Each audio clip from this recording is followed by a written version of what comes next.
अस्सलाम वालेकुम student, I hope you all are fine.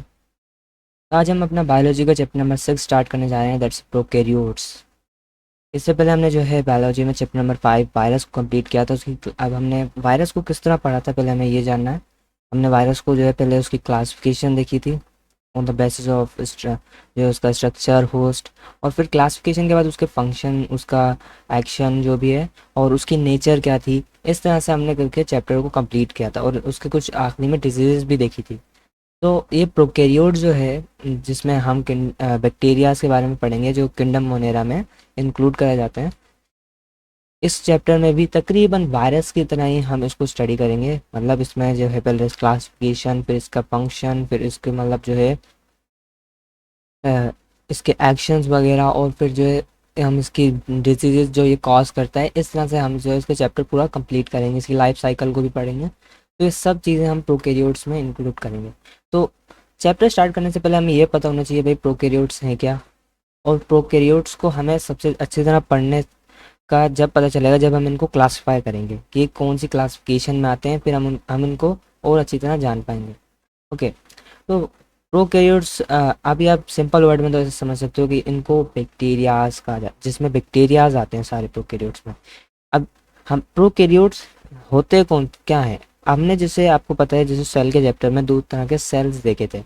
Cell and structure of functional unit of life का एक chapter था जो चैप्टर नंबर 3 हमारा बायो का था। इसमें हमने दो तरह के सेल देखे थे, एक यूकैरियोटिक सेल एंड एक प्रोकैरियोटिक सेल। तो आप समझो प्रोकैरियोटिक सेल्स जिस ऑर्गेनिज्म में होंगे उनको हम प्रोकैरियोट्स कहते हैं। जिस ऑर्गेनिज्म में यूकैरियोटिक सेल होते हैं हम यूकैरियोट्स कहते हैं। अच्छा, प्रोकैरियोटिक सेल प्रोकैरियोट्स में होते हैं और आप तकरीबन ज़्यादातर आपको प्रोकैरियोट्स बैक्टीरियाज मिलेंगी। ओके, अब हम स्टार्ट करते हैं अपना चैप्टर। थोड़ा सा पहले इनके बारे में इंट्रोडक्शन लेते हैं। इनको किंगडम मोनेरा में इंक्लूड किया गया, इसको अभी हम आगे डिटेल में पढ़ेंगे इनकी क्लासिफिकेशन को। बट ये वर्ड मतलब जो बैक्टीरिया आया है वो ग्रीक है, जिसके माने होता है लिटिल स्टिक। ओके, अब बैक्टीरिया जो है वो सिंगल सेल्ड है, मतलब एक सेल सिंगले में पाया जाता है माइक्रो ऑर्गेनिज्म। मेटाबॉलिकली एक्टिव हैं। अच्छा, मैंने आपको एक चीज़ और बताई थी कि virus intra cellular obligate parasite है। इंट्रा सेलुलर क्यों बोल रहा था, क्योंकि वो सेल के अंदर उसका जीनोम एक्शन करता था। बट जो बैक्टीरिया है वो इंटर सेलुलर है, मतलब सेल्स के दरमियान में ही उनको इन्फेक्ट करता है, उनको जो है मतलब नुकसान पहुंचाता है। बट बैक्टीरिया सिर्फ हमारे को नुकसान नहीं पहुंचाता, बैक्टीरिया के बहुत ज़्यादा रोल्स भी हैं हमारे इंटेस्टाइन में और ऑल्सो हमारे स्टमक में, और मतलब बहुत रोल है हमारी बॉडी में बैक्टीरियाज के। अच्छा, आप ये डिवाइड कैसे करते हैं, डिवाइड करते हैं बाइनरी फिजन से। सिंपल अगर इनमें डिवीजन देखा जाए तो बाइनरी फिजन से ये डिवाइड कर देते हैं। बाइनरी फिजन क्या होता है, एक सेल का दो एक पेरेंट सेल का दो डॉटर सेल में डिवाइड हो जाने का प्रोसेस हम क्या बोलते हैं, बाइनरी फिजन। ओके, ये क्लासिफिकेशन आपको अभी नहीं समझ में आएगी, तो इससे पहले हम जो है किंगडम ऑफ क्लासिफिकेशन देख लेते हैं, फिर हम इधर आएंगे। ओके, तो क्लासिफिकेशन जो ऑर्गेनिज्म की आपको पता है, जैसे आपने 9-10 में भी पढ़ी थी, एक ऑर्गेनिज्म को क्लासिफाई किया गया था स्टार्टिंग के टाइम पे लीनियसनेस, मतलब अब देखो टाइम, आप जो एरा देख सकते हो और जो है मतलब ईयर देख सकते हो 1758। यस, मतलब कितना पुराना टाइम होगा, अभी 2024 चल रहा है। तो उसमें टू किंगडम ऑफ क्लासिफिकेशन करी गई है। उसमें जो है दो ग्रुप बनाए गए, एक प्लांट और एक एनिमल। किस बेसिस पे, ये आप 9th में भी पढ़ चुके हो, on the basis of structure, जो मतलब उनके फंक्शन, स्ट्रक्चर और जो है इस तरह के हमने बेसिस रखे। अब इसमें प्रॉब्लम क्या आई, हमने इसको क्यों हटा दिया, प्लांट में बहुत सारे बैक्टीरियाज को भी रख दिया, एनिमल में कुछ ऐसे प्रोटिस्ट थे उनको रख दिया, ये तो मसला हो गया ना। आगे हैकल ने थोड़ा सा और क्लासिफिकेशन की 1866 को, थोड़ा सा और टाइम एडवांस हुआ, थ्री किंगडम क्लासिफिकेशन। अच्छा, आप ये एक चीज़ देख पा रहे हो, टू किंगडम क्लासिफिकेशन इसमें दो किंगडम है, थ्री किंगडम क्लासिफिकेशन इसमें थ्री किंगडम है, फोर में फोर किंगडम है, फाइव में इस तरह से फाइव किंगडम हो गए। ओके, अच्छा, थ्री किंगडम क्लासिफिकेशन की जिसमें इन्होंने प्रोटिस्ट को अलग कर दिया। प्रोटिस्ट हम अभी अगला चैप्टर जो पढ़ेंगे फंगाई के साथ प्रोटिस्ट को भी हम पढ़ेंगे। और फिर प्लांटाई एंड एनिमल, आपकी बुक में जो है 4 से 5 जो है अलग अलग चैप्टर दिए हुए हैं, जिसमें पहले जो है वायरस था, फिर प्रोकैरियोट्स, फिर जो है प्रोटिस्ट, फिर जो है fungi and Plantae and animal की क्लासिफिकेशन जो है सीक्वेंस के साथ दी हुई है। तो मतलब अभी हम जो ये क्लासिफिकेशन देख रहे हैं, तो हम इनको पूरा डिटेल में आगे स्टडी करेंगे ये आपकी बुक में। इस फ्लो में आपकी मतलब जो है आपकी बुक ने आपको चैप्टर्स दिए हुए हैं। अच्छा, फिर 3 किंगडम क्लासिफिकेशन में प्रोटिस्ट को स्टडी मतलब जो प्रोटिस्ट को इंक्लूड किया, अलग से अलग किया। प्लांट और एनिमल को उसी तरह ही सिमिलर रखा, बट प्रोटिस्ट एक अलग ग्रुप इन्होंने क्लासिफाई किया। अच्छा, कैटन जो है इन्होंने 1925 को एक एम्पायर बनाया, एक प्रोकैरियोटा एक Eukaryota, on the basis of उनके मेम्ब्रेनस ऑर्गेनल और मेम्ब्रेन बाउंडेड ऑर्गेनल के बेसिस पे, और जो डिफरेंस होता है प्रोकैरियोट और यूकैरियोट में, उस पर इन्होंने इसको डिवाइड किया। फिर उसके बाद आई 4 किंगडम क्लासिफिकेशन जो कॉपलैंड ने की। अच्छा, ये क्लासिफिकेशन आप 9th में भी पढ़ के आ चुके हो, अगर मुझे नहीं पता आपको पता है या नहीं, लेकिन अगर आपको नहीं भी पता, बस आपको इतना आइडिया होना चाहिए कि किसने क्लासिफिकेशन की और कौन कौन से किंगडम्स बनते गए आहिस्ता आहिस्ता। देखो इवॉल्व हो रहे हैं, प्रोटिस्ट आया आगे, फिर प्रोटिस्ट के बाद प्रोकैरियोट और यूकैरियोट में दोनों में डिवाइड कर दिया। अच्छा, प्लांट, बहुत से बच्चे कंफ्यूज हो जाते हैं, प्लांट को प्रोकैरियोट्स में रख देते हैं, but plants also are eukaryotic cell. Okay, plant के पास भी यूकैरियोटिक सेल होता है, तो प्लांट भी यूकैरियोट है। तो प्रोकैरियोट्स में ज़्यादातर बैक्टीरियाज आते हैं, सिंगल सेल्ड हैं। ओके, फिर 4 किंगडम क्लासिफिकेशन की, जिसमें एक और किंगडम बना जिसको कहा किंगडम मोनेरा। किंगडम प्रोटिस्टा भी था हमारे पास, kingdom plantae and fungi, oh sorry animal भी इसमें था, कॉपलैंड ने 1938 को। फिर उसके बाद जो है 5th किंगडम क्लासिफिकेशन हुई, और ये सबसे ज़्यादा मतलब जो है मेजॉरिटी में माना जाने वाला किंगडम है, दैट्स जिस 5 किंगडम जो विटेकर ने किया था आज। इन्होंने kingdom monera, kingdom protista, kingdom plantae and kingdom fungi and kingdom animalia, इन 5 किंगडम को एक किंगडम में क्लासिफाई किया, इसको कहा 5 किंगडम ऑफ क्लासिफिकेशन। अच्छा, अभी यहाँ पे बैक्टीरियाज जो हैं वो किंगडम मोनेरा में रखे गए। कार्ल रोज ने क्या किया, उन्होंने 1990 को सोचा कि बैक्टीरियाज को फर्दर डिवाइड किया जाए। सही है, अभी हम जो पीछे डिवीजन छोड़ के आए हैं वो यही डिवीजन है।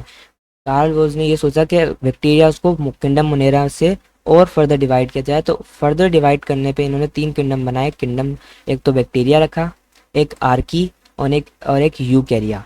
अच्छा, यूकैरिया मतलब क्या होता है, ट्रू बैक्टीरिया जो हमारे नेचर में भी पाए जाते हैं। आर्की माने होते हैं प्रिमिटिव, जो पहले के टाइम पे पाए जाते थे। ओके, तो और बैक्टीरिया तो आपको सिंपल पता है। तो नाउ वापस पीछे आते हैं। तो जो कार्ल हुज है, उन्होंने जो है 1990 को क्लासिफिकेशन की। क्यों क्लासिफिकेशन की, ऑन द और किस बेस पे की, on the base of difference of सब सेलुलर स्ट्रक्चर और राइबोसोम और सेल मेम्ब्रेन। उन्होंने डिस्क्राइब किया कि भाई अर्थ पे लाइफ कैसे इवॉल्व हुई। अब थोड़ी सी अजीब सी बात लगेगी, लेकिन इट्स ट्रू, इट्स नॉट मतलब अकॉर्डिंग टू मुस्लिम हम तो नहीं मानते, लेकिन एवोल्यूशन ये कहता है कि भाई बैक्टीरिया से लाइफ जो है मतलब स्टार्ट हुई। बैक्टीरियाज ने जो आया के जो आपने ये भी पढ़ी होगी द थ्योरी ऑफ सिम्बायोजेनेसिस, अभी हमने वायरस के चैप्टर में पढ़ी थी। तो बैक्टीरिया से क्या बना, बैक्टीरिया से ही वो आगे लाइफ इवॉल्व होना शुरू हुई, और आहिस्ता आहिस्ता जो है एनिमल्स और जो है आहिस्ता आहिस्ता ह्यूमन भी इवॉल्व हो गया। अच्छा, तो जो पहले के टाइम पे बैक्टीरिया पाया जाता था उसको आर्की बैक्टीरिया कहा गया। आर्की के माने ही प्रिमिटिव होता है। यूकेरिया माने यू माने होता है ट्रू, मतलब ये ट्रू बैक्टीरिया में रखा गया यूकेरिया। अच्छा, अब बैक्टीरियाज की 3 क्लासिफिकेशन तो हो गई थी, फिर उन्होंने डोमेन बनाए 3। ओके, तो 3 डोमेन में उन्होंने एक में आर्की बैक्टीरिया रखा, एक में बैक्टीरिया रखा, और एक में यूकेरिया रखा। यूकेरिया में उन्होंने प्रोटिस्ट को, माइकोटा को, प्लांटाई को और एनिमिलिया को, सही है, इनको रखा। बट एक अलग से और क्लासिफिकेशन थी जिसमें यूकेरिया बैक्टीरिया और Archie bacteria, you bacteria, Archie bacteria और सिंपल बैक्टीरिया, इनको क्लासिफाई किया गया। ओके, तो आई थिंक यू हैव, आप जो है मतलब डिफरेंस कर सकते हैं यूकैरियोटिक बैक्टीरिया मतलब you bacteria and Archie bacteria. You bacteria मतलब ट्रू बैक्टीरिया जो अभी हमारे नेचर्स में पाए जाते हैं, और आर्की बैक्टीरिया जो प्रिमिटिव टाइप पे पाए जाने वाले बैक्टीरिया से। नाउ अबाउट द फाइलोजेनी, मतलब प्रोकैरियोट्स के बारे में थोड़ा सा जान लेते हैं।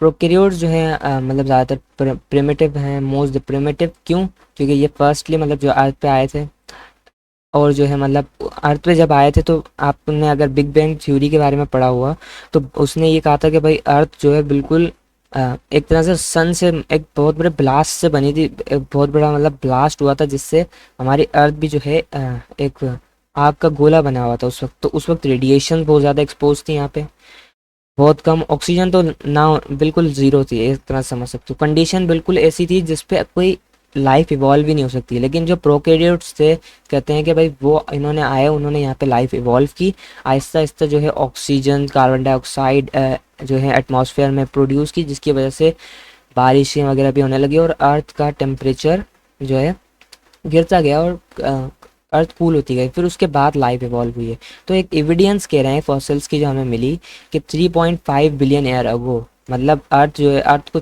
आई थिंक 4 हुआ होगा, तो 3.5 बिलियन ईयर अगो की इनकी फॉसिल्स मिली है। ओके, जिसमें मतलब एक फ्यू इनको एक मैट मिला जिसमें जो थिक सा मैट था कुछ सेंटीमीटर, जो स्टिकी भी था उसकी एक्स्ट्रा सेलुलर सिक्रेशन की वजह से। तो ये फॉसिलाइज मतलब फॉसिल्स रिकॉर्ड हुआ है, जिससे पता चलता है कि भाई अर्थ पे लाइफ इवॉल्व, मतलब अर्थ पे जो है लाइफ पाई गई। अब ये किस तरह पता चला, ये एज टेक्निक होती है, कार्बन डेटिंग टेक्निक होती है, और भी टेक्निक्स होती हैं। उन फॉसिल्स के बेस पे इन्होंने कहा कि भाई ये इतने साल पुराने होंगे, और जो है इसलिए तो कहते हैं कि भाई बैक्टीरिया, जो साइनो बैक्टीरिया था, जैसे हमने अभी हम पढ़ेंगे साइनो बैक्टीरिया के बारे में, उसने जो है लाइफ यहाँ पे इवॉल्व करी, और जो है उसने ऑक्सीजन जो है एयर में बनाई। तो ये सब बैक्टीरियाज के रूल्स हैं एक तरह से, अभी हम आगे देखेंगे। अब प्रोकैरियोट्स की हैबिटेट पूछ ले जाए तो भाई पहली बात तो इनको हमने डोमेन्स में रखा है, ये तो हो गए इनके क्लासिफिकेशन, सही है ना। और प्रोकैरियोट्स में जैसे फॉर एग्जांपल साइनोबैक्टीरिया आ गया, पीजीए ब्लू ग्रीन algae आ गया, ये सब आते हैं क्योंकि ये फोटोसिंथेसिस परफॉर्म करते हैं। और फोटोसिंथेसिस कौन परफॉर्म करते हैं? फोटोट्रोप, मतलब ये O2 प्रोड्यूस करते होंगे, यस, और CO2 कंज्यूम करते होंगे, यस। तो इनकी वजह से जो है लाइफ इवॉल्व हुई है, ये इसलिए ये कह रहे हैं। और अगर बैक्टीरियाज की लोकेशन पूछी जाए आपसे, अगर कहें कि बैक्टीरिया कहाँ पाए जाते हैं, तो हम ये कह सकते हैं कि सारी जगह। स्पेस स्पेस भी एक वाहिद जगह है, बल्कि स्पेस में भी बैक्टीरियाज पाए जाते हैं। ओके, तो मतलब बैक्टीरिया हर जगह पाए जाते हैं, आप कहीं भी देख लो, आपके एटमॉस्फेयर में भी, आपके सराउंडिंग में बहुत सारे बैक्टीरियाज होंगे। अब इनमें रिप्रोडक्शन किस तरह होती है? फ्रेगमेंटेशन। बैक्टीरिया जो है एज ए डिकम्पोजर्स भी हैं, इनका एक बहुत बड़ा रोल है। मतलब हम एक थैंकफुल हैं बैक्टीरियाज के लिए कि ये डिकम्पोजर्स हैं। क्यों? क्योंकि फॉर एग्जांपल कोई डेड बॉडी है, अब उस डेड बॉडी को, कोई भी लिविंग ऑर्गेनिक डेड बॉडी है, लिविंग तो नहीं कहेंगे, डेड बॉडी है जो ऑर्गेनिक है, उसको डिकम्पोज करने का काम जो करता है ना, वो बैक्टीरिया करता है, सही है। और जो है एज ए सेप्रोट्रोप और सिम्बायोंट, मतलब एक एसोसिएशन बना के रहता है, वो भी बैक्टीरिया ही करता है। हमारी बॉडी में, हमारे गट में होंगे बहुत सारे बैक्टीरिया जो एक एसोसिएशन हमारे लिए बेनिफिट का काम कर रहे हैं। ओके, ना उन तीनों डोमेन्स की थोड़ा कैरेक्टरिस्टिक्स जान लेते हैं, फिर उसके बाद आगे हम इनको पढ़ेंगे इन डिटेल। तो आर्की बैक्टीरिया की सेल मेम्ब्रेन पूछ रहे हैं, तो उस पर कहा सीडो पेप्टाइडोग्लाइकेन। पेप्टाइडोग्लाइकेन आपको पता है, जो एन मुरामिक एसिड और एन एसिटाइल ग्लूकोसामीन से बनता है। नैग और नैम की एक तरह से लिंकेज होती है, लैडर लाइक। अगर आपको नहीं पता तो मैं बता देता हूँ, एक मिनट। लेकिन आपने नैग तो पढ़ा होगा, जैसे फॉर एग्जांपल आपने काइटिन के बारे में तो पढ़ा था इन बायोमोलिक्यूल के चैप्टर में, जिसमें एक यूनिट होता है नैग। ओके, 1 मिनट, ये बैग हो गया, NAG N acetyl glucosamine. NAG एक और नैग से लिंक करता है, फिर इस तरह से एक और नैग से लिंक करता है, ये एक बनता है काइटिन। इसी तरह अगर नैग लिंक करे नैम से, नैम मतलब मोरामिक एसिड, इसके आगे लगता है, मैं एम लगा देता हूँ इधर, इस तरह से यूं लैडर लाइक लिंकेज करे, तो एक जो है मतलब हम कह सकते हैं बायोमोलिक्यूल ही कह सकते हो आप इसको, या बायोमोलिक्यूल से ज़्यादा अच्छी चीज़ कहेंगे इसको, lipid. Yes, as a lipid है, इसको हम कहते हैं पेप्टाइडोग्लाइकेन। अब पेप्टाइडोग्लाइकेन भी कौन सा कह रहा है? सूडो, मतलब प्रॉपर पेप्टाइडोग्लाइकेन नहीं है, इसमें कौन सी लिंकेज पाई जा रही है? इथर लिंकेज पाई जा रही है, इसलिए सूडो पेप्टाइडोग्लाइकेन। सेल मेम्ब्रेन में बैक्टीरिया में ईस्टर पेप्टाइडोग्लाइकेन पाया जाता है, और यूकेरिया में ईस्टर लिंक पाई जाती है वेरियस स्ट्रक्चर्स में। ओके, जीन्स के बारे में पूछे, सर्कुलर क्रोमोसोम है, सिमिलर ट्रांसलेशन और ट्रांसक्रिप्शन करते हैं। ट्रांसलेशन ट्रांसक्रिप्शन तो प्रोसेस हमने पढ़ा है अभी। ओके। और जो है सर्कुलर क्रोमोसोम्स इनमें पाए जाते हैं। इनमें मल्टीपल और लीनियर क्रोमोसोम पाए जाते हैं और ट्रांसक्रिप्शन और ट्रांसलेशन करते हैं सब, बट डिफरेंस किसका क्या है? यूकेरिया वाले आर्की की तरह करते हैं, आर्की वाले यूकेरिया की तरह करते हैं, मतलब आर्की और यूकेरिया की ट्रांसक्रिप्शन और ट्रांसलेशन सेम है, बट बैक्टीरिया की ये जो बीच में जो डोमेन आता है बैक्टीरिया, इसकी ट्रांसलेशन और ट्रांसक्रिप्शन थोड़ी सी यूनिक है। ओके। इंटरनल सेल स्ट्रक्चर पूछें तो इसमें कोई मेम्ब्रेन नहीं होती और न्यूक्लियस भी मेम्ब्रेन बाउंडेड नहीं है, इसमें भी मेम्ब्रेन बाउंडेड नहीं है, बट ये यूकेरिया है, ये भी थोड़ा सा इवॉल्व है, इसलिए इनमें मेम्ब्रेन बाउंडेड है। मेटाबॉलिज्म, मेथेनोजेनेसिस। मेथेनोजेनेसिस ऐसे प्रोसेस है जिसमें जो है आप एक तरह से कह सकते हो मिथेन फिक्स कर रहा है ना, मिथेन, मिथेन के जरिए एनर्जी फॉर्म मतलब गेट कर रहे हैं। अच्छा, ये जो है फोटोसिंथेसिस करते हैं, एरोबिक एनारोबिक रेस्पिरेशन, फर्मेंटेशन और ऑटोट्रॉफी। ओके।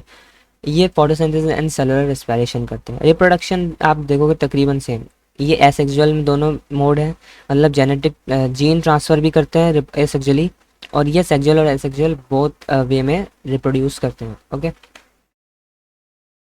नाउ अब हम आ जाते हैं डोमेन आर्की पे, मतलब इन डोमेन आर्की के बारे में हम पढ़ेंगे, और ये थोड़ा सा आपको अंदाज़ा हो रहा होगा डोमेन आर्की पिक्चर को देख के। ओके। नाउ शेप कैसी है इनकी? शेप स्फेरिकल, स्फेरिकल मैंने आपको बताया था बॉल शेप, लाइक मैं आपको इसे ड्रॉ करके दिखा देता हूँ। इस तरह से 3D स्फीयर जो बॉल बनेगी उसे हम क्या कहते हैं? स्फेरिकल। स्फेरिकल शेप है, रॉड शेप में भी पाए जाते हैं इस तरह से। 1 मिनट।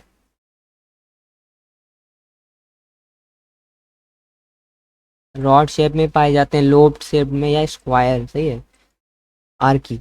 इनका साइज अगर बात की जाए तो 0.1 से 15 माइक्रोमीटर। माइक्रोमीटर आपको पता है। आर्की जो है मतलब थोड़ा सा डिफरेंट है किससे? बैक्टीरिया से। हमने अभी देखा कैरेक्टरिस्टिक्स में भी देखा, बट इसमें पेप्टाइडोग्लाइकेन क्या होता है? एब्सेंट होता है, इसलिए हमने कहा सूडो पेप्टाइडोग्लाइकेन। एसेक्सुअली रिप्रोड्यूस करते हैं by binary fission, fragmentation and budding. Okay. अब थोड़ा सा एक एक अलग से एक्स्ट्रा पॉइंट बता देता हूँ। कर्ड जो है मतलब आप एक तरह से इसको क्या कहते हो? कर्ड कह लो, या आप जो है आप, कर्ड तो अलग चीज़ है, एक होती है दही। ओके। जो योगर्ट, कर्ड जो है एक अलग चीज़ होती है। आप गूगल पे भी सर्च करोगे तो कर्ड और योगर्ट को अलग लिखाएगा। ओके। तो कर्ड में भी आप मान सकते हो, और योगर्ट आपकी जो दही बनती है वो दही किस तरह बनती है? आपने सुना होगा दही में बैक्टीरियाज होते हैं। हाँ, अभी तक ये नहीं पता कौन सा बैक्टीरिया, आज आपको पता चलेगा। तो bacteria name is lactobacillus. Lactobacillus bacteria क्या करता है? सही है। हाँ, ये लिखा हुआ है कर्ड में भी लैक्टोबैक्टीरियस लैक्टोबैसिलस होता है, और योगर्ट में भी होता है। सही है। इसका काम क्या होता है कि जब आपकी दही जम जाती है, किस वजह से? ये इसके मतलब एक नेचर है जिसकी वजह से ये दही को मतलब जो है जमाता है। अब कौन कौन से टाइप के बैक्टीरियाज पाए जाते हैं? अब इनका नुकसान है नहीं, इनका नुकसान नहीं है। एक बैक्टीरियाज की वैरायटी है जो आपको एक बेनिफिट दे रही है। फॉर एग्जांपल कर्ड में लैक्टोबैसिलस, एसिडोफाइल्स जो अभी हम पढ़ेंगे, लैक्टोकोकस लैक्टिस, और जो योगर्ट में पाए जा रहे हैं thermophilus and streptococcus. Okay. And lactobacillus bulgaris, bulgaricus. Okay. यहाँ पे लैक्टोबैसिलस एसिडोफाइल्स है। सही है। अब इसी तरह कुछ एनारोबिक बैक्टीरियाज हैं जो आपकी ओरल कैविटी में पाए जाते हैं, like you bacterium, lactobacillus, salmonella और ट्रिपनोमा। सही है, ये सब पाए जाते हैं बैक्टीरियाज। अभी आपको थोड़ा सा नाम में थोड़ा कन्फ्यूजन हो होगी, बट अभी हम जो क्लासिफिकेशन करेंगे आपको आसानी हो जाएगी ना। देखो, क्लासिफिकेशन जो आर्की की होती है, मतलब जो हम करेंगे वो in the different on the basis of habitat, जो एक्सट्रीम कंडीशन में ये रह पाते हैं। क्योंकि आपको पता है भाई कि बैक्टीरिया जो हैं एक एक्सट्रीम कंडीशन से इवॉल्व हुए हैं। अब एक्सट्रीम कंडीशन क्या? जिसमें टेम्परेचर बहुत ज़्यादा था, पीएच बहुत कम थी, और जो है गैसेस बहुत ज़्यादा थी, ऑक्सीजन कंसंट्रेशन बहुत कम थी, सॉल्ट कंसंट्रेशन बहुत ज़्यादा थी, मतलब अनफेवरेबल कंडीशन, एक्सट्रीम कंडीशन जिसमें कोई ऐसी लाइफ हम जैसी लाइफ इवॉल्व नहीं कर सकती। लेकिन बैक्टीरियाज जो थे उन्होंने इवॉल्व किया। नाउ फॉर एग्जांपल थर्मोफाइल्स हैं। थर्मोफाइल्स जो है हॉट स्प्रिंग हाई टेम्परेचर पर रहने वाले बैक्टीरियाज हैं। एसिडोफाइल्स जो बहुत हाई एसिडिक कंडीशंस पर रहने वाले बैक्टीरियाज हैं। मिथेनोजिन जो मार्शी एरियाज जहाँ पे बायोगैस प्रोड्यूस होती है।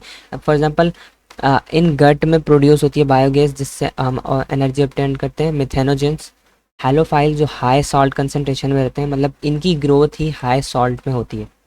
नाउ इनकी मेम्ब्रेन कंपोजिशन देखें हम थोड़ी देर पहले एस्टर एथर लिंकेज देख रहे थे, तो मेम्ब्रेन कंपोजिशन ज़्यादा इंपॉर्टेंट है।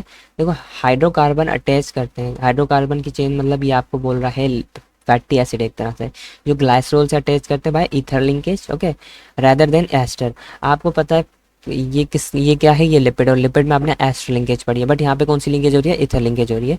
तो इसी वजह से इस लिंकेज की कॉम्बिनेशन की वजह से ये आर्कियोल बनता है, ओके। इसलिए, और ये सबसे ज़्यादा स्पेशली जो पाया जाता है मेथेनोजिन में पाया जाता है, ओके। बैक्टीरिया में जो है ग्लाइसरोल, अब ये तो बैक्टीरिया की मेम्ब्रेन है, वो हमने जो पढ़ी है वो आर्की की मेम्ब्रेन है, ओके। बैक्टीरिया की जो मेम्ब्रेन है वो ग्लाइसरोल एस्टर से लिंक करती है, जिससे लिपिड बनता है, सही है ना, लिपिड बनता है बैक्टीरिया के अंदर, और फिर मेम्ब्रेन फॉर्मेशन होता है, ओके। एग्जाम्पल अगर मैं बात करूं बैक्टीरिया की, तो मिथेनोकोकस और हेलोबैक्टीरियम, ओके। ना वो बैक्टीरिया की मतलब जो है बात करी जा रही है, एक तरह से इकोलॉजी डाइवर्सिटी, उसमें जो है वेरिएशंस क्या कितनी है। पहली बात तो हमें अर्थ पता होना चाहिए, अर्थ का एज एक तरह से अंदाज़ा लगाया गया है 4.5 बिलियन ईयर अगो पहले जो है बनी थी, सही है। और उसमें से कहा जा रहा है कि जब बनी थी तो उस वक्त कंडीशन अच्छी नहीं थी, not so good conditions, okay.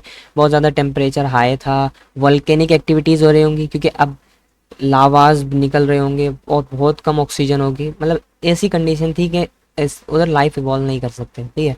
But हमें एक तरह की फॉसिल्स एविडेंस मिलती है कि 3.5 बिलियन ईयर अगो पहले बैक्टीरियाज रहा करते थे, मतलब बैक्टीरियाज ने लाइफ इवॉल्व की, एक फॉसिल्स हमें रिकॉर्ड हुए हैं, ठीक है, एक बैक्टीरिया की कोलोनाइजेशन से। अब इसी तरह जो है मतलब उन्होंने वहाँ पे अपना फूड बनाना शुरू किया कार्बन डाइऑक्साइड को यूज़ करके एटमॉस्फेयर से, सही है। एंड और वहाँ पे एनर्जी मतलब जो प्रोड्यूस करना शुरू की, सन से एनर्जी लेना शुरू की, ओके। इनिशियली फर्स्ट फोटोसिंथेसिस जो होता था वो जो मतलब इस तरह से एटमॉस्फेयर को स्टेबल करने के लिए होता था, सही है ना, क्योंकि ऑक्सीजन एटमॉस्फेयर में प्रोड्यूस करते थे एक अच्छी क्वांटिटी में, ताकि आगे लाइफ इवॉल्व हो सके हम। और फिर जो है उसके बाद जब ऑक्सीजन आना शुरू हुई तो फिर ऐसी लाइफ भी इवॉल्व हुई जो ब्रीदिंग लाइफ थी, मतलब जो सांस ले सकती थी, ओके। अब यहाँ पे सॉरी, मैं आपको आई थिंक मैं समझा आपको चैप्टर नंबर 5 में पढ़ा दिया होगा, लेकिन मैंने यहाँ पे आपको पढ़ाऊंगा थ्योरी ऑफ सिम्बायोजेनेसिस।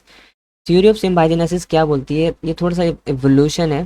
ये स्टार्टिंग के टाइम में कहा कि प्रोकैरियोट्स रहा करते थे, लेकिन प्रोकैरियोट्स तो अलग ग्रुप में डिवाइड किए गए हैं, और हम जो हैं यूकैरियोट्स हैं, यस, प्लांट्स एनिमल यूकैरियोट्स हैं। प्रोकैरियोट्स से यूकैरियोट्स कैसे बन गए, कन्फ्यूजन तो ये होगी, या फिर यूकैरियोट्स अलग से इवॉल्व किए, लेकिन यूकैरियोट्स इवॉल्व नहीं किए। देखो ये सिंपल प्रोकैरियोट दिख रहा है आपको, सही है, उसमें इनफोल्डिंग्स दिख रही है। प्रोकैरियोट अपनी लाइफ तो मतलब उसकी चल रही थी, लेकिन ऑक्सीजन प्रोड्यूस करने के लिए आपको क्या लगता है क्या चाहिए होगा। अच्छा, इस थ्योरी ऑफ सिम्बायोजेनेसिस बोलती है कि भाई इस ये एक जो है मतलब एक न्यूक्लियर सेल, न्यूक्लियर एनवलप है, ये मतलब पूरा एक सेल है। इस सेल ने क्या किया, अब स्टार्टिंग के टाइम पे तो अब ये सेल है, इसको चाहिए एनर्जी। अब एनर्जी कहाँ से लाए, एनर्जी के लिए इसने माइटोकॉन्ड्रिया, माइटोकॉन्ड्रिया को एक तरह से आप कह सकते हो इंगल्फ कर लिया, खा लिया। अब आप बोलोगे सेल इंगल्फ कर सकता है, अब मैं आपको एग्जांपल देता हूँ, लाइक अमीबा। आपने अमीबा को देखा है, अमीबा के सूडोपोडिया होते हैं, वो किसी भी ऑर्गेनिज्म को, किसी भी फूड पार्टिकल को इंगल्फ कर लेता है, यस। तो स्टार्टिंग के टाइम पे एक तरह का आइडिया लगाया गया कि यूकैरियोटिक सेल बनने से पहले प्रोकैरियोटिक सेल ने क्या किया, एंडोसिम्बायोसिस किया, मतलब उसने माइटोकॉन्ड्रिया को इंगल्फ कर लिया, लेकिन माइटोकॉन्ड्रिया से एक एसोसिएशन बना ली, एक दोस्ती बना ली। माइटोकॉन्ड्रिया को डाइजेस्ट या उसे क्या, उसे तोड़ा नहीं, सही है, डिस्ट्रॉय नहीं किया, बल्कि माइटोकॉन्ड्रिया को उसने एज अ फ्रेंड बना लिया। और माइटोकॉन्ड्रिया उसके लिए क्या काम करता था, एनर्जी का काम करता था, उसको एनर्जी प्रोवाइड करता था, किसको, सेल को, ओके भाई। एंडोसिम्बायोसिस चल रही है, लेकिन एनर्जी प्रोवाइड करने के लिए फूड की तो जरूरत पड़ेगी ना माइटोकॉन्ड्रिया को। माइटोकॉन्ड्रिया तो सिर्फ ग्लूकोज को तोड़ता है, रेस्पिरेशन करता है। फिर क्या हुआ, इसने इंगल्फ किया किसको, क्लोरोप्लास्ट को। अब एक क्वेश्चन बड़ा इंपॉर्टेंट आपके पास आ रहा होगा, ये माइटोकॉन्ड्रिया और क्लोरोप्लास्ट अलग रह सकते हैं, यस। तो कहा जाता है कि भाई हमने जैसा देखा है माइटोकॉन्ड्रिया और जो 1 मिनट, माइटोकॉन्ड्रिया एंड क्लोरोप्लास्ट दोनों क्या है, सेमी ऑटोनॉमिक है, मतलब इनके पास खुद का डीएनए है, इनके पास खुद का इनका एक तरह से जीनोम है, मतलब ये इस तरह के हैं कि इन ये खुद भी सर्वाइव कर सकते हैं एज अ फ्री लिविंग। इन्होंने एक एसोसिएशन बनाई एक प्रोकैरियोट सेल के साथ। अब प्रोकैरियोट में तो क्लोरोप्लास्ट होता ही नहीं है, बट प्रोकैरियोट ने जब क्लोरोप्लास्ट को भी इंगल्फ किया तो उसने एक माइटोकॉन्ड्रिया और क्लोरोप्लास्ट के साथ एसोसिएशन बना ली। अब आपको देखो फ़ायदा कितना हुआ। क्लोरोप्लास्ट फोटोसिंथेसिस करके ग्लूकोज बनाएगा, वही ग्लूकोज माइटोकॉन्ड्रिया तोड़ के उससे एनर्जी बना देगा और ये सेल जिंदा रहेगा। तो अब ये प्रोकैरियोट से यूकैरियोट सेल बन गया। और अब यूकैरियोटिक लाइफ, हेटेरोट्रॉफिक लाइफ, जैसे हमारी जैसी लाइफ है, सॉरी, फोटोसिंथेटिक लाइफ इवॉल्व हो गई। और जिसने मतलब जो है क्लोरोप्लास्ट नहीं लिया, मतलब फॉर एग्जांपल एक बगैर क्लोरोप्लास्ट के अपनी लाइफ इवॉल्व किया, तो वो हेटेरोट्रॉफ बन गया। जैसे हमारे जैसा हम जो है खाना खाते हैं, हम खाना खुद नहीं बनाते, सही है ना। हम जो है तकरीबन प्लांट्स को खाते हैं, एनिमल्स को खाते हैं, उनसे एनर्जी लेते हैं, लेकिन प्लांट्स अपना फूड खुद बना लेते हैं। क्यों? क्योंकि उनके पास क्लोरोप्लास्ट है। तो इस तरह से दो तरह की डिवीजन्स हो गई जो प्रोकैरियोट्स में हुई। जिसने क्लोरोप्लास्ट को इवॉल्व किया, उसके साथ फ्रेंडशिप बनाई, वो बन गए प्लांट्स। और इस प्लांट्स की कैटेगरी में चले गए जिन्होंने मतलब जो है क्लोरोप्लास्ट को अपना फ्रेंड नहीं बनाया, एज अ माइटोकॉन्ड्रिया तक रखा, तो वो हेटेरोट्रॉफ बन गए। उनको एनर्जी के लिए किसी को इंगल्फ करना पड़ता है, सही है ना।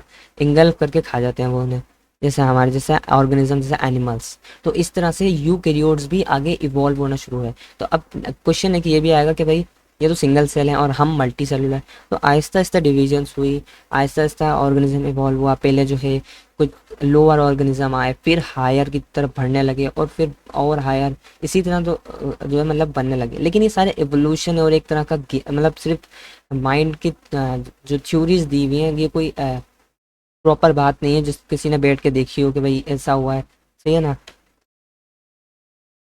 तो ये सब मैं आपको समझा चुका हूँ, आप इसको रीड कर लेना। उसी तरह ही सब कुछ हुआ है। ओके, ना अब हम बैक्टीरिया का हैबिटेट देखते हैं। बैक्टीरिया जो है मतलब, अब मैं अगर मैं बोलूँ तो एवरी पेयर, एवरी हैबिटेट, अर्थ पे पाए जा रहे हैं, कहीं भी देख लो। सॉइल, सॉइल में पाए जाते हैं, सही है। सॉइल में किधर पाए जा रहे हैं? सॉइल में हर जगह पाए जा रहे हैं। आपको पता है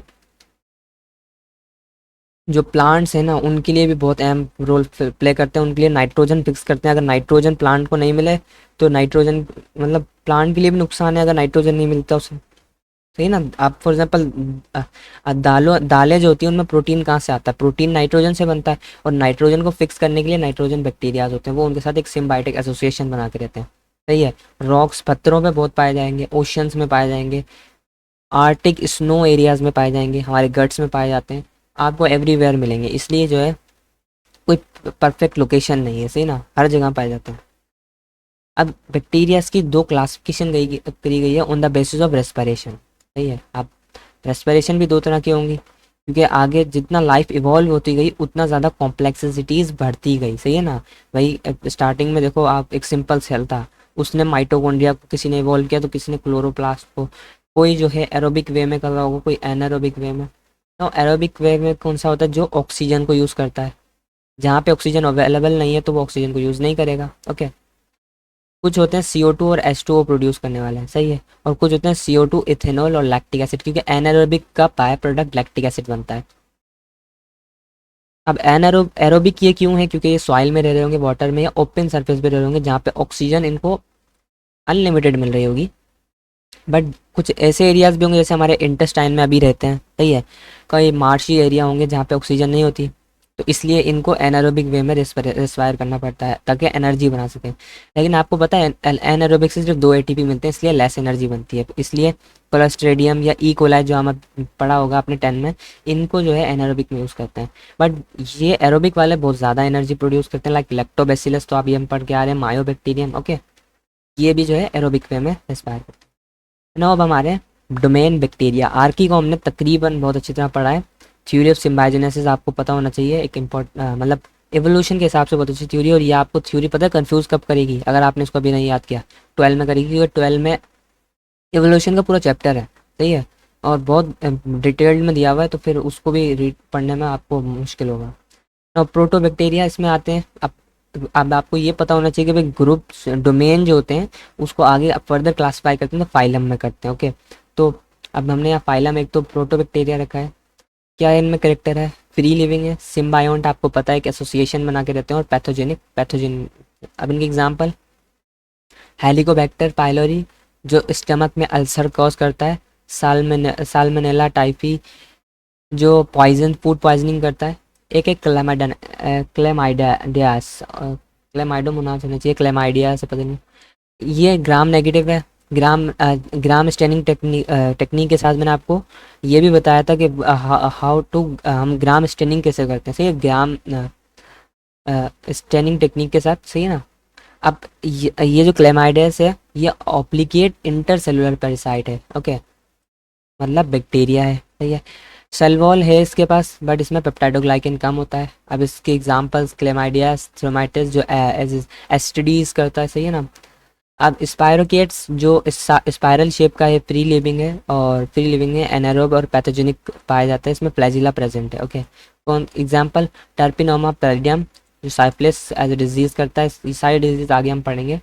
साइनोबैक्टीरिया को भी हम डिटेल में पढ़ने वाले हैं, जिसको हम ब्लू ग्रीन एल्गी बीजीए भी बोलते हैं।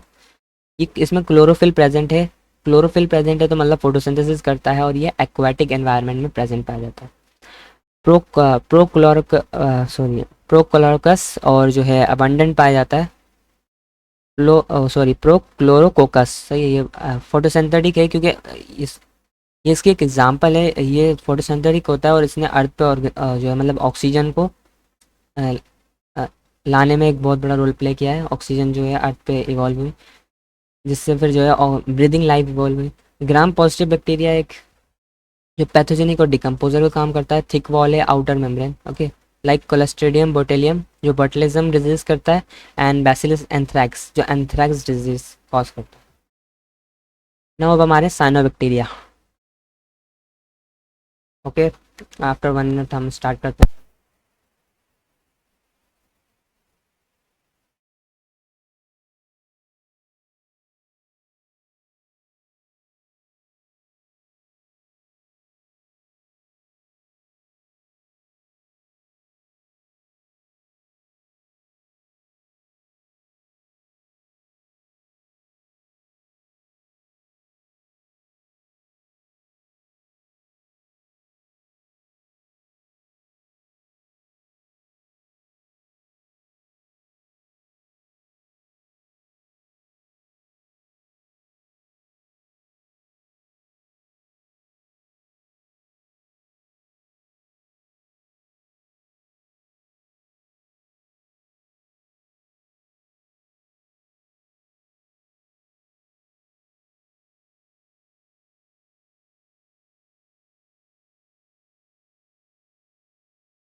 Hello, okay. अब हम स्टार्ट कर रहे हैं साइनोबैक्टीरिया। इसको एज ए फोटोसिंथेटिक कह रहे हैं, क्यों? क्योंकि ये जो है ऑक्सीजन प्रोड्यूस करता है as a by product, okay. Cyanobacteria जो प्रिमिटिव मतलब जब बैक्टीरियाज इवॉल्व हुए थे अर्थ पे, जब लाइफ इवॉल्व होना स्टार्ट हुई थी, जब ये हमें मतलब पाए गए इतना वाइड रेंज से, ये बहुत ज़्यादा रेंज में पाए गए। और किस मतलब जो है कंडीशंस में ये सर्वाइव किए, एज हाई टेम्परेचर, हाई या लो टेम्परेचर में पाए जाने वाले थे। High temperature, oxygen deficient environment, और जो है इन्होंने मतलब जो है एटमॉस्फेयर में ऑक्सीजन को प्रोवाइड करने का एक बहुत बड़ा रोल प्ले किया, ओके। किस तरह यूज़ किए, कैसे मतलब जो प्रोड्यूस की इन्होंने CO2 को यूज़ किया अर्थ के टेम्परेचर को रिड्यूस करने के लिए, सही है। ये CO2 जो है अर्थ का टेम्परेचर आपको पता है बढ़ाता है। CO2 जो एक लेयर फॉर्म करता है जिसकी वजह से जो सोलर रेज आती हैं उनको ट्रैप कर लेता है, जिसकी वजह से अर्थ वार्म होती है, ओके। अच्छा, ये कॉलोनाइज फॉर्म में पाए जाते हैं रॉक्स पे और सॉइल में, सही है। इनका एक और भी बहुत बड़ा रोल है, आई थिंक इधर नहीं दिया है, यस। साइनोबैक्टीरिया जो है लो CO2 एनवायरनमेंट में कर मतलब CO2 जहाँ पे कम होगी वहाँ पाए जाएंगे। लो CO2 एनवायरनमेंट मतलब ये रिबिस्को एंजाइम इनके पास होता है, सही है, और ये CO2 को शुगर में कन्वर्ट करते हैं, सही है। तो इनमें हेट्रोसिस्ट पाए जाते हैं। हेट्रोसिस्ट का एक स्पेशलाइज्ड सेल है। अब ये सारे सेल जो एक कवरिंग के अंदर होते हैं, उस कवरिंग को हम म्यूसिलेज कवरिंग कहते हैं। म्यूसिलेज की कवरिंग के अंदर एक स्पेशलाइज्ड सेल पाए जाते हैं, दैट्स हेट्रोसिस्ट। वो हेट्रोसिस्ट जो है वो एज मतलब इनको हम जो है एज ए फर्टिलाइज़र भी यूज़ कर सकते हैं साइनोबैक्टीरिया को, नॉस्टॉक प्रोड्यूस जो मतलब जो नॉस्टॉक एक सिक्रेशन प्रोड्यूस करता है, उसको हम मतलब एज अ फर्टिलाइजर भी यूज़ करते हैं। कुछ साइनोबैक्टीरियाज जो हैं टॉक्सिन भी प्रोड्यूस करते हैं, टॉक्सिक सब्सटेंस, लाइक जैसे वाटर में अगर हम उन्हें कंटामिनेट करें तो डिजीजेज हो सकती हैं, जीएसटी मतलब गैस्ट्रो इंटेस्टाइनल डिजीजेस। ठीक है, इनमें ग्रीन पिगमेंट पाया जाता है, मतलब ये फोटोसिंथेटिक है। अर्थ पे इवॉल्व हुए हैं उन्होंने लो लेवल ऑफ ऑक्सीजन जो है जो उसको उसको उस सर्वाइव में इन्होंने इवॉल्व किया और वहाँ पे ऑक्सीजन लेवल को बढ़ाया। ओके, अब हम बैक्टीरिया के स्ट्रक्चर पे आ रहे हैं। बैक्टीरिया के स्ट्रक्चर मतलब प्रोकैरियोट सेल का स्ट्रक्चर।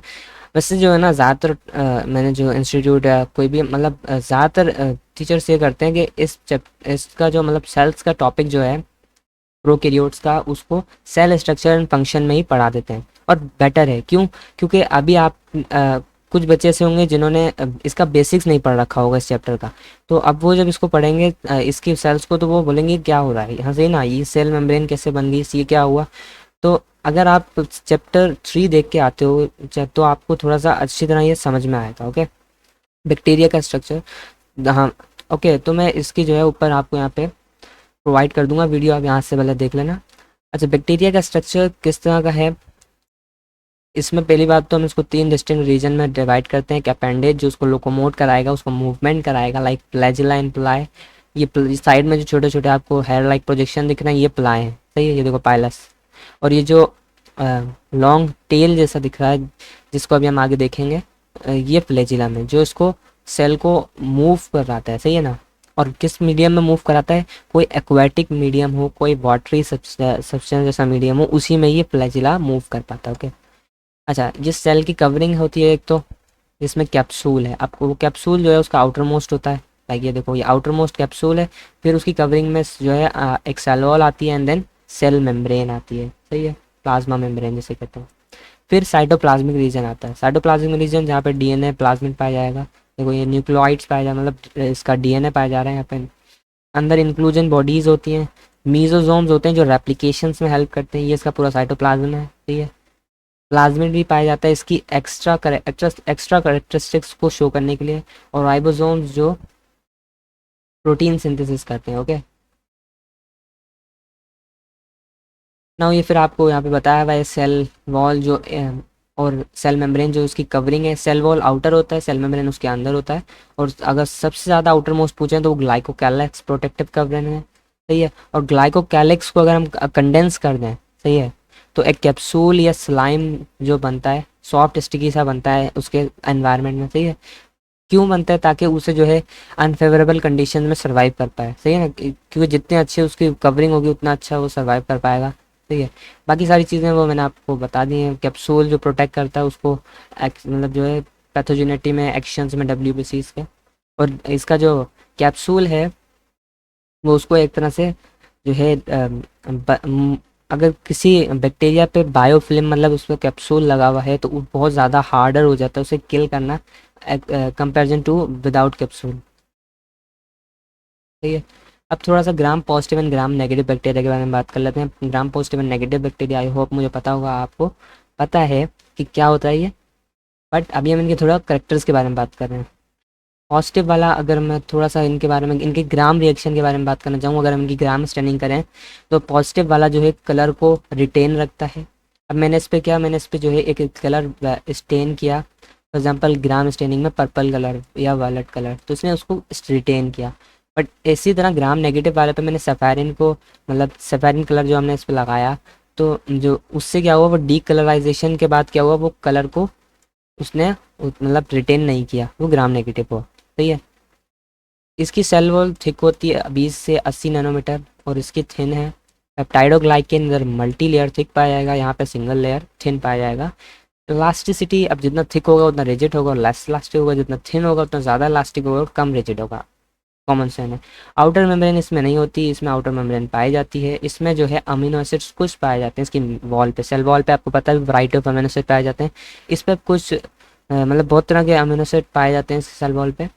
एरोमेटिक या सल्फर कंटेनिंग अमीनो एसिड इसमें एब्सेंट होते हैं। एरोमेटिक अमीनो एसिड जो हैं ज़्यादातर हम उसको बायोमोलिक्यूल के चैप्टर में पढ़ाते हैं, बट आपकी बुक में नहीं दिया है, सिर्फ यहाँ पे दिया हुआ है। एरोमेटिक के माने मतलब ये एक तरह से कह रहा है कि भाई ring chain, ring structures like जो सल्फर हो, या फिर रिंग लाइक अमीनो एसिड या सल्फर कंटेनिंग जो होते हैं उन्हें जो है ये पूछ रहा है। तो इधर प्रेजेंट है और इधर प्रेजेंट नहीं है, एब्सेंट है इधर। जो है टेकोइक एसिड जो इसमें ज़्यादातर प्रेजेंट है, इसमें एब्सेंट है। ओके, लिपिड या लिपोप्रोटीन इसमें लो पाया जाता है। लो क्यों पाया जा रहा है? क्योंकि इसके पास लिपिड लिंक्ड पेप्टाइडोग्लाइकेन है, और इसमें हाई पाया जाता है क्योंकि इसकी मेम्ब्रेन पे जो है आउटर मेम्ब्रेन पे ज़्यादा प्रेजेंस पाई जाती है इसकी। Cell wall disruption by lysozyme यहाँ पे आसानी से हो जाती है, और यहाँ पे जो है लो है। एग्जाम्पल देखें ग्राम पॉजिटिव की तो staphylococcus, streptococcus, bacillus, clostridium and enterococcus. Okay, ये ग्राम पॉजिटिव है। ग्राम नेगेटिव हिस्टेरिया मतलब E coli, salmonella, klebsiella, proteus and helicobacter and pseudomonas. Okay, अब इनकी सेल वॉल के बारे में बात करनी है, तो ये मैं आई थिंक आपको मैं पीछे ही समझा चुका हूँ, बट अभी हम इसको आगे अभी यहाँ पे कवर करेंगे अच्छी तरह। ओके, पेप्टाइडोग्लाइकेन आपको जैसे मैंने बताया, बैक्टीरिया की सेल वॉल किससे बनी होती है? म्यूरिन से या पेप्टाइड, मतलब म्यूरिन इसका यूनिट है और पेप्टाइडोग्लाइकेन जिससे ये बनता है, सही ना? म्यूरिन से मतलब बनी हुई है। अब ये म्यूरिन क्या है? ये एक मिक्सचर है। किसका मिक्सचर है? ये मिक्सचर है लिपोग्लाइकेन और पेप्टाइडोग्लाइकेन। ओके, लिपोग्लाइकेन एंड पेप्टाइडोग्लाइकेन का। और ये किस पे पाया जाता है? सेल वॉल सिर्फ प्रोकैरियोट्स पे पाई जाती है। ओके, ये किस पे पाई जाती है? प्रोकैरियोट्स पे, सही है। और प्रोवाइड करती है सेल को शेप, साइटोप्लाज्मिक और बाकी सारी चीज़ें। अब इसका स्ट्रक्चर देखें तो इसमें जो है डायासेकेराइड पॉलीमर है, सही है। डायासेकेराइड आप देख सकते हो, सही है। और जो है पेप्टाइडोग्लाइकेन जो है इनवर्ड है। अच्छा, ये थोड़ा सा एक डिफरेंस भी दिया है ग्राम नेगेटिव और ग्राम पॉजिटिव में, जब हमने मेम्ब्रेन के बारे में पढ़ा। ओके, ये आपको दिख रहा है N acetyl glucosamine N N acetyl muramic acid. ये इस तरह से क्रॉस लिंकेज करते हैं, सही है, क्रॉस लिंक करते हैं। देखो पेंटाग्लाइसिन बनेगा, ये इनका रिड्यूसिंग एंड है। Okay, 1 minute.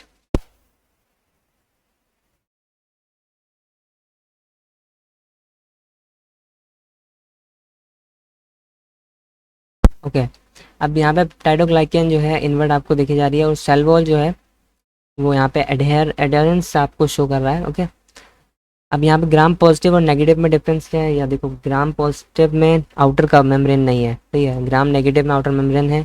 लिपोप्रोटीन यहाँ पाया जा रहा है, यहाँ पे नहीं है। पेप्टाइडोग्लाइकेन यहाँ पे ज़्यादा थिक है और यहाँ पे थिन है। ओके, पेरीप्लाज्मिक स्पेस यहाँ पे दोनों में प्रेजेंट है, बट साइटोप्लाज्मिक मेम्ब्रेन भी यहाँ पे है। कुछ एसेंशियल अमीनो एसिड्स यहाँ पे पाए जाते हैं, और इसमें जो है नहीं पाए जाते, मतलब इसमें फ्यू हैं और इसमें सेवरल हैं। ओके, ग्राम पॉजिटिव और नेगेटिव का थोड़ा सा डिफरेंस दिया हुआ है। अब हम आ रहे हैं इनके शेप एंड साइज़ पे। तो अलग अलग शेप्स हैं, और फिर अलग अलग शेप्स के हिसाब से इनकी क्लासिफिकेशन करी जाती है, सही है। ऑन द बेसिस ऑफ हमने शेप पे इनके 5 ग्रुप्स बनाए हैं बैक्टीरिया के। अब पहला आता है sphere, cocci. Cocci bacteria. Sphere तो आपको भी पता चल गया, स्फेयर किस शेप होती है, लाइक दिस, इस तरह से। ये सब स्फेयर में। अब ये स्फेरिकल हैं, लेकिन इन पे आप कहीं भी फ्लैजिला नहीं दिखेगा। ओके, इस तरह से टेल लाइक अपीयरेंस आपको कहीं भी नहीं दिखेगी।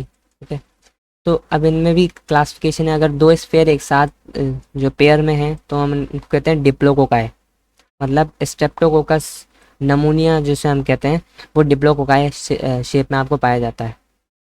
एक आपको टेट्राट इस तरह 4 के स्ट्रक्चर में पाया जाएगा, उन्हें हम टेट्राट कहते हैं। एक होता है जो चेन में पाया जाता है, इसको स्ट्रेप्टोकोकाई कहते हैं, जो हमने अभी ग्राम पॉजिटिव में देखा था, I think. Yes, Streptococcus, streptococci भी बोलते हैं। एक स्टेपेलोकोकाई होता है जो एक क्लस्टर में पाया जाएगा, ठीक है। ऑयस बैक्टीरिया होता है इस तरह का। एक क्यूब में पाया जाता है जिसमें आपको 8 सेल दिखेंगे, जिसको सार्किना बोलते हैं, सही है। सार्किना वेंट्रिकुलाई, ये भी एक बैक्टीरिया है। ओके, एग्जाम्पल में स्फेयर तो आपको समझ में आ गया। अब आते हैं रॉड शेप। रॉड इस तरह की शेप होती है, लाइक इस तरह से रॉड शेप बन जाती है।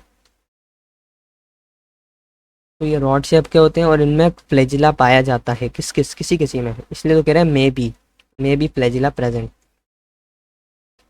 ओके, आपकी बुक में डिप्लोकोकस मतलब डिप्लोबैसिलस नहीं दिया, लेकिन मैंने एक इमेज उठाई है, इस तरह का ग्राफ आइडिया आपको दिया है कि भाई इस तरह से डिप्लोबैसिलस होता है, डिप्लोबैसिलाई। ओके, स्टेप्टोबैसिलाई जो एक चेन में पाए जाएंगे।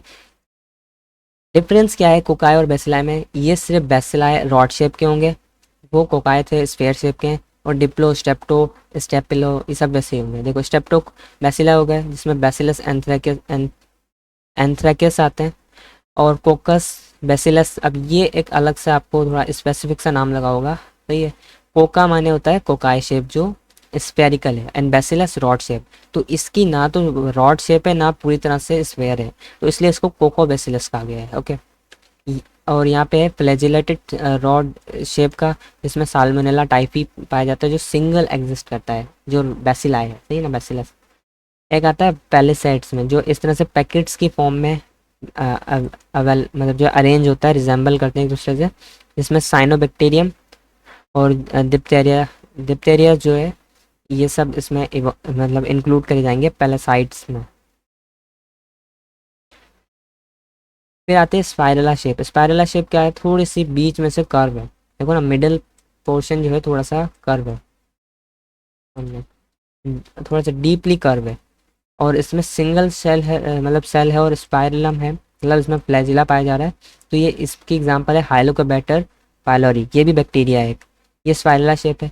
फिर एक आती है विब्रिया। विब्रिया शेप किस तरह है? जो स्लाइटली कर्व है। तो इसमें और उसमें डिफरेंस क्या है? ये यहाँ से मतलब इनवर्ड है और वहाँ से आउटवर्ड है, लेकिन यहाँ से आप देखो ये कर्व दिख रहा है बिल्कुल, यहाँ से भी इनवर्ड है और यहाँ से भी इनवर्ड। ओके, तो ये कर्व शेप है, और वो डीपली कर्व थी, मतलब दोनों तरफ से एक कॉमा शेप बन जाती है। आप देखो ना, कॉमा इस तरह का होता है, और ये शेप थोड़ा सा इस तरह बनी हुई है ना। दोनों में डिफरेंस आपको अब समझ में आया होगा। इसमें भी फ्लैजिला पाया जाता है, लाइक विब्रिया स्कोलेरा, इसकी जो एक डिजीज फॉर्म करता है, भी हम आगे देखेंगे।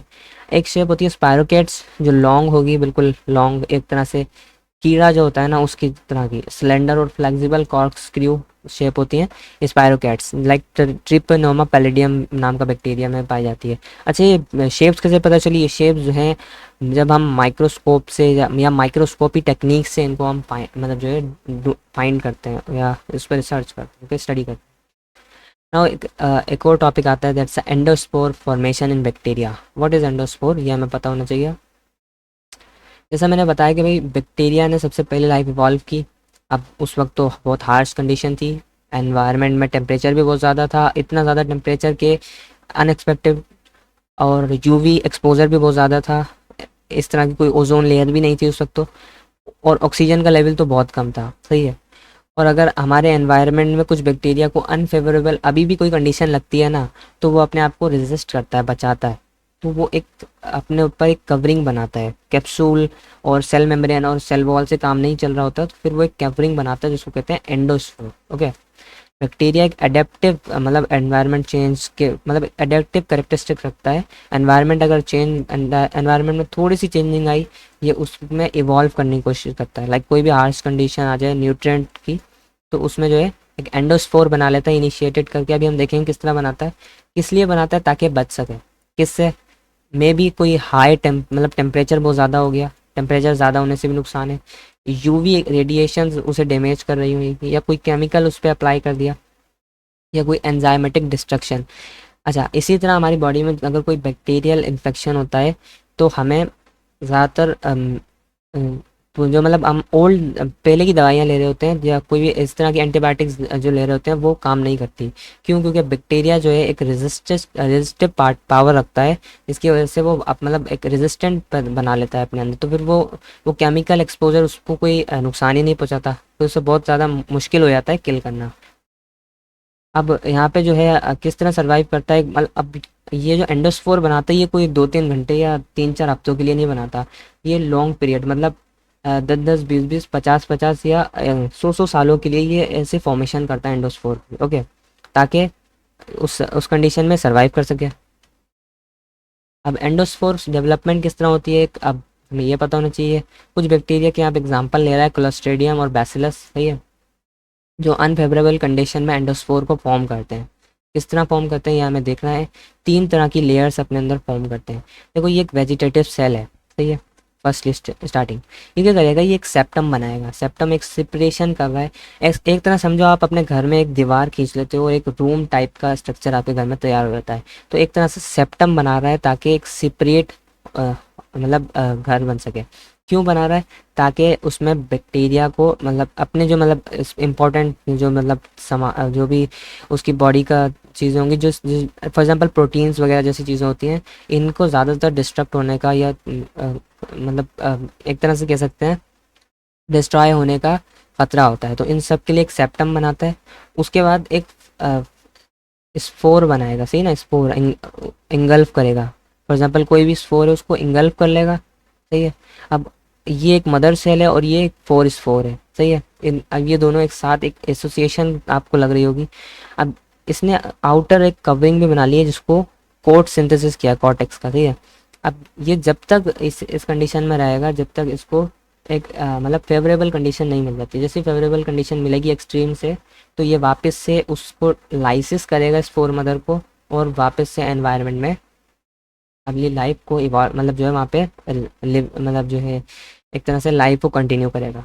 तो 3 तरह की लेयर्स यहाँ पे फॉर्म हो जाती हैं। अभी किसी भी वजह से हो सकता है, लाइक डिहाइड्रेशन वगैरह कोई भी हो सकता है, और सेवरल ईयर तक उसी में ही रहता है, ठीक है। अब अनफेवरेबल कंडीशन में जो है एंडोस्पोर बनता है। अब एक चीज़ होती है एंडोस्पोर और एक होता है एक्सोस्पोर, ओके, और एक होता है सिस्ट। इन सब में क्या डिफरेंस है हमें पता होना चाहिए, ठीक है। एंडोस्पोर जो है मतलब हम अभी डिस्कस कर चुके हैं। बट ग्राम पॉजिटिव जो बैक्टीरिया होता है उसमें जो है एक हमें लॉन्ग ट्यूबुलस सा फिलामेंट मिलता है, सही ना, जो एक थिक वॉल राउंड बनाता है, उसको हम एक्सोस्फेयर कहते हैं। मतलब ये क्या, अगर आपको इस तरह कह सकते हैं इसको, ये एक्सोस्फोर क्या, जो आउटसाइड आउटसाइड वे में मिलेगा, मतलब इस तरह से, सही है ना। तो इसको हम एक्सोस्फोर कहेंगे। 1 मिनट। एक इस तरह का वेल राउंड स्ट्रक्चर बन जाता है, उसको हम एक्सोस्फोर कहते हैं। अब ये स्ट्रक्चर किस लिए काम करता है, ये कभी कभार रिप्रोडक्टिव प्रोसेस भी हो जाते हैं, या फिर अ, कोई सेल वॉल फॉर्म कर आउटसाइड फॉर्म कर लेता है। अब ये किस में होता है, या एक्टिनोमाइसिटीज़ में होगा, ड्यूट्रोमाइसिटीज एक्टोमाइसिटीज इनमें होता है। अच्छा, एक और टाइप का बैक्टीरिया है जो एजोबैक्टर है, जो सिस्ट फॉर्म करता है। सिस्ट एक तरह का थिक सेल वॉल के ऊपर जो है मतलब एक रेजिस्टेंट टाइप आप कह सकते हो वो अब ये सिस्ट क्या करता है, सिस्ट भी जो है सेल वॉल को हेल्प करता है केमिकल्स वगैरह के एक्सपोजर से या कोई भी ऐसी हार्मफुल चीज़ से सेव करने के लिए, सही है, या टेम्परेचर लाइक। और ज़्यादातर टेम्परेचर से अगर उसे रेजिस्ट करना होता है तो वो एंडोस्पोर परमिशन करता है। तो बैक्टीरिया हम मोटाइल भी होते हैं। मोटाइल मतलब वो मूवमेंट भी कर सकते हैं। अब उनकी मूवमेंट में भी थ्रो केमिकल की तरफ हो, या फिर जो है फोटो मतलब जो है लाइट के थ्रू हो। फोटोटेक्टिक भी हो सकती है, कीमोटेक्टिक भी हो सकती है, या मैग्नेटोटेक्टिक भी हो सकती है, मतलब मैग्नेटिक फील्ड के रेस्पेक्ट में हो सकती है, सही है ना। तो अब मूवमेंट किससे होती है, मूवमेंट जो है उनकी होती है बाय फ्लैजिला, ठीक है। सम कुछ जो है प्लाई से भी करते हैं। प्लाई क्या करता है, प्लाई सिर्फ एक तरह से बायंसी प्रोवाइड करता है। मतलब फॉर एग्जांपल ये इसके प्लाई है, तो कोई स्मॉल स्मॉल जो भी छोटी छोटी चीज़ें होती है ना उनको इससे आगे मूव ऑन करना काम करता है ज़्यादातर। और फ्लैजिला थोड़ा सा सेल्स का बड़ा होता है, तो वो उस सेल को मोटाइल बनाता है, उसे मूवमेंट में हेल्प देता है, ओके। अब 3 टाइप की मूवमेंट होती है बैक्टीरिया में, हमें ये देखना है। एक तो फ्लैजिलर होती है, एक स्पायरोकेटियल होती है, और एक ग्लाइडिंग मूवमेंट होती है। तीनों में देखना है तीनों में क्या डिफरेंस है। फ्लैजिलर मूवमेंट को तो हम पढ़ने से पहले हम थोड़ा सा इसको क्लासीफाई करते हैं, सही है। बट पहले ये देख लेते हैं फ्लैजिलर मूवमेंट होती कैसे है। फ्लैजिला जो है सेल वॉल के अंदर एम्बेडेड होता है, मतलब सेल के अंदर बिल्कुल अच्छी तरह से लगा हुआ होता है ताकि सेल को लोकोमोट करा सके, सही है। अब सेल को वो लोकोमोट कराता है तो बैक्टीरिया का, ये इसका फॉर एग्जांपल फ्लैजिला है। तो इस तरह से ये 360 मूव कर सकता है, 360 डिग्री पे मूव कर सकता है, रोटेट कर सकता है। मे बी क्लॉकवाइज या काउंटर क्लॉकवाइज, मतलब एंटी क्लॉकवाइज एक्सिस पे मूव करेगा, जिसकी वजह से एक वेव जनरेट होगी। जिस भी मीडियम में वो होगा उसमें वेव जनरेट होगी उसकी टिप पे, और फ्लैजिला आगे पुश होगा। अब आई थिंक वो वाटर में भी हो सकता है या किसी भी मतलब मीडियम में होगा। अब इसकी हमने क्लासिफिकेशन की है। क्लासिफिकेशन आपकी बुक में इतनी सी दी हुई है, ओके। इसमें एक तो क्लासिफिकेशन ए ट्राइकस है। ए ट्राइकस ए मतलब ही होता है नॉट, मतलब वो विदाउट फ्लैजिला है। ऐसा कोई मतलब बैक्टीरिया जिसमें फ्लैजिला हो ही नहीं। एक होता है मोनोट्राइकस, मतलब एक एक फ्लैजिला प्रेजेंट होगा, इसमें एब्सेंट है, इसमें प्रेजेंट है बट वन है, और एक ही पोल पे, ये देखो, ताकि मूवमेंट हो सके। लोपोट्राइकस माने मैनी, कह सकते हो बैक्टीरिया जिसमें फ्लैजिला है बट एक ही पोल पे हैं और ज़्यादा है, दो एक से। एम्पी ट्राइकस जिसमें आप, एम्पी माने होते हैं दो, आप कह सकते हो दो पोल्स पे बैक्टीरिया के पाए जा रहे हैं बहुत सारे बैक्टीरिया, सॉरी, एक बैक्टीरिया के दो पोल पे बहुत सारे फ्लैजिलास पाए जा रहे हैं। एक होता है पेरीट्राइकस। पेरीट्राइकस मतलब सराउंडेड, देखो आगे से भी इसको सराउंड कर रहे हैं, पीछे से भी इसको सराउंड कर रहे हैं, चारों तरफ से इन फ्लैजिला ने से सराउंड कर रखा है इस बैक्टीरिया को, तो इसे पेरीट्राइकस बोलते हैं। तो ये क्लासिफिकेशन है इसकी।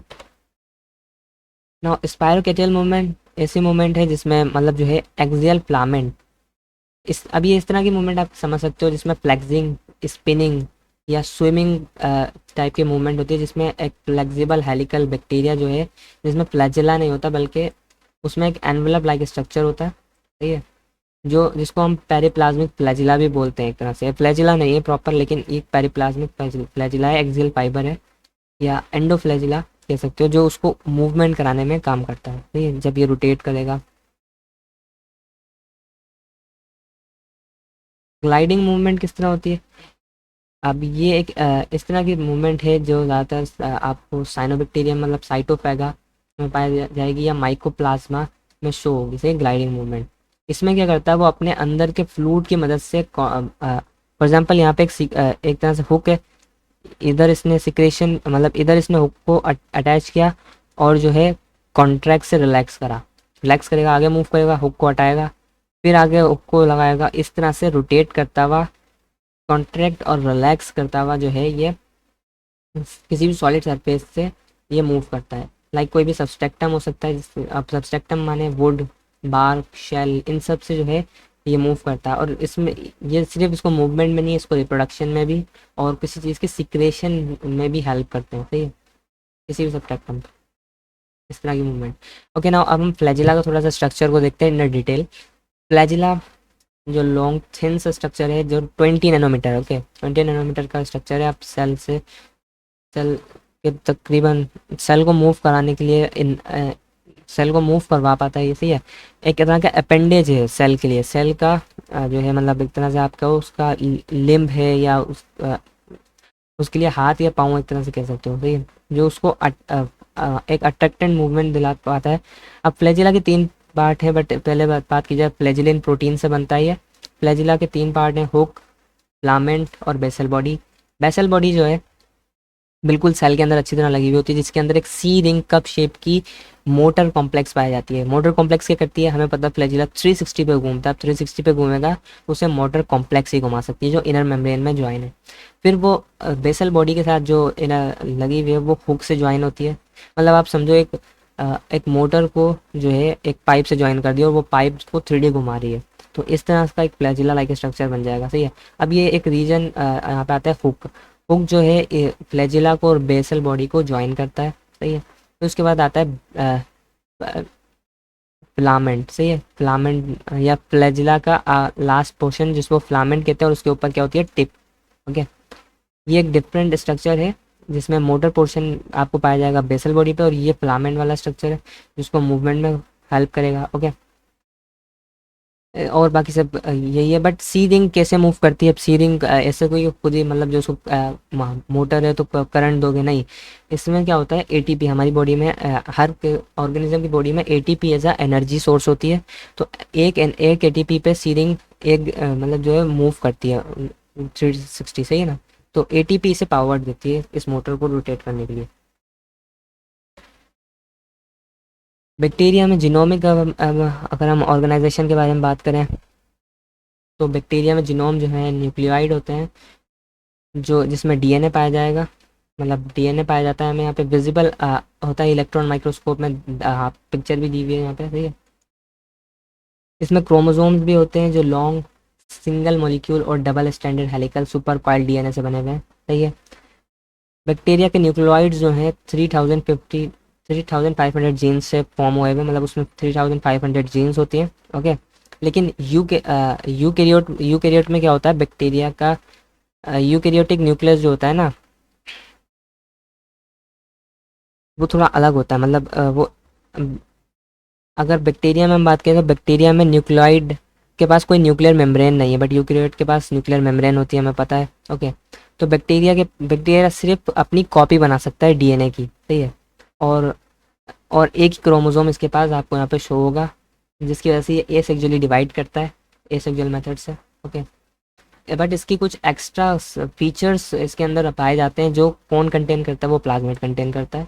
ओके, 5 से लेके 100 जीन्स उसमें पाई जाती हैं।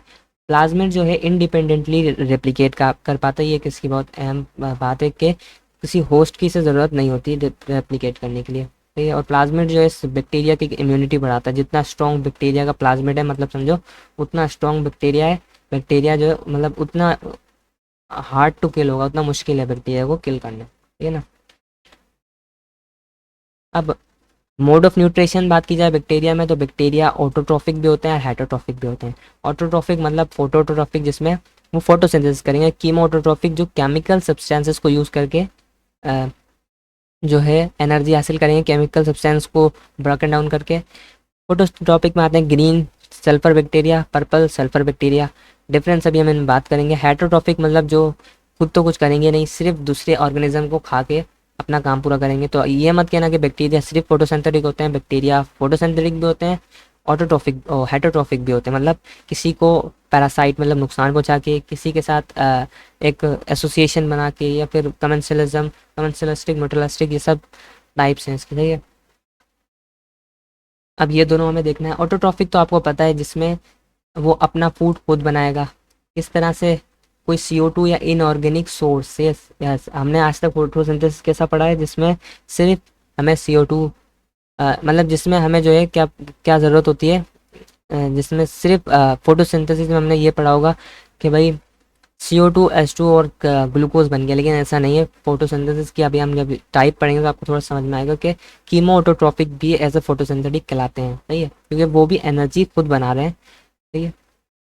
अब ऑटोट्रॉफिक भी दो टाइप की हैं, जिसमें एक फोटो ऑटोट्रॉफिक है, कीमो ऑटोट्रॉफिक है। फोटोट्रॉफिक जो होते हैं, 1 मिनट, वो फोटोसिंथेसिस करते हैं, मतलब इनके पास पिगमेंट पाए जाते हैं। और ये पिगमेंट बैक्टीरियल मेम्ब्रेन में क्रोमेटोफोर्स, इन्हें हम कहते हैं, सही है।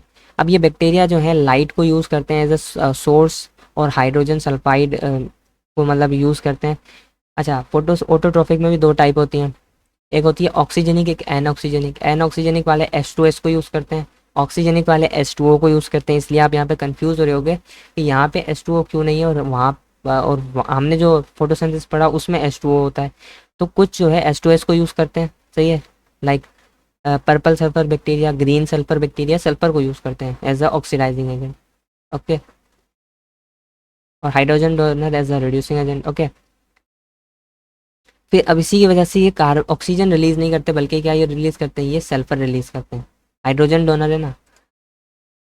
ये है फोटोट्रॉपिक। अब फोटोट्रॉपिक क्या, आगे हम दो टाइप्स आगे हम क्लासिफिकेशन करेंगे।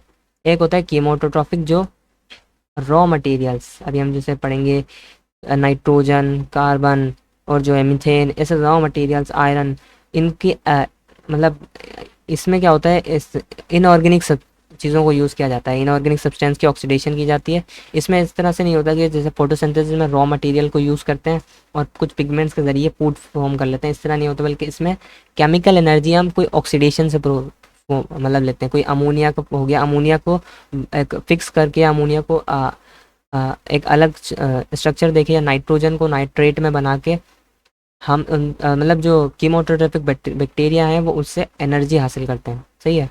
तो ये भी एक तरह से ऑटोट्रॉफ में शुमार किए जाते हैं। तो कुछ मेटेलिक और नॉन मेटेलिक सब्सटेंस होते हैं जिनसे ये क्या करते हैं, अपनी एनर्जी हासिल करते हैं। मतलब ये क्या कर रहे हैं, ये बॉन्ड को ब्रेक डाउन कर रहे हैं और एनर्जी को रिलीज़ कर रहे हैं। क्योंकि हमने पढ़ा है बॉन्ड ब्रेक डाउन, ब्रेकेज पे एनर्जी रिलीज होती है, और बॉन्ड अब इस तरह से ये मतलब जो है अब इसको इसी तरह हमने जो है इनको कुछ कैटेगरीज में डिवाइड किया है। ओके, कुछ फॉलोइंग कैटेगरीज में कीमोटोटॉपिक को आगे हम देखते हैं अभी। ठीक है, तो आई थिंक आपको ऑटोट्रॉपिक तो समझ में आया होगा, फोटो ऑटोट्रॉपिक एंड कीमोटोट्रॉपिक। इस तरह से हमने इनकी मतलब जो क्लासिफिकेशन की है। ओके, पहले हम जो थोड़ा सा ये पढ़ लेते हैं, बल्कि अभी हम यस स्टार्टिंग से स्टार्ट करेंगे। And I think it's lecture जो है थोड़ा लेंदी हो रहा होगा, और जो है यहाँ पे अभी थोड़ा सा चैप्टर बहुत ज़्यादा दे रहा है। तो हम इसका जो है mode of nutrition and reproduction और जो कुछ डिजीज़ हैं इसको हम नेक्स्ट पार्ट में कंटिन्यू करेंगे। एंड आई होप, मुझे लगता है कि अभी इतना ही काफ़ी है, क्योंकि अभी यही डाइजेस्ट करने में बहुत ज़्यादा आपको टाइम लगेगा। ओके, तो इस सब को एक अच्छी तरह रिवाइज करना, हमने 36 पेज कवर कर लिए हैं अभी तक। ओके, तो ये सब आपको रिवाइज करना है, इसके कहाँ रोल है, क्या क्लासिफिकेशन है, थ्योरी ऑफ सिम्बायोजेनेसिस, सेल का स्ट्रक्चर क्या है, इनकी शेप क्या है। ओके, फिर उसके बाद हम आगे कंटिन्यू करेंगे इनके यहाँ से सल्फर बैक्टीरिया से, कि किस तरह से किसी भी चीज़ को ऑक्सीडाइज करते हैं और उससे एनर्जी रिलीज करते हैं। ओके, तो आई होप आपको समझ में आया होगा। ये इसका पार्ट 1 था। अल्लाह हाफ़िज़।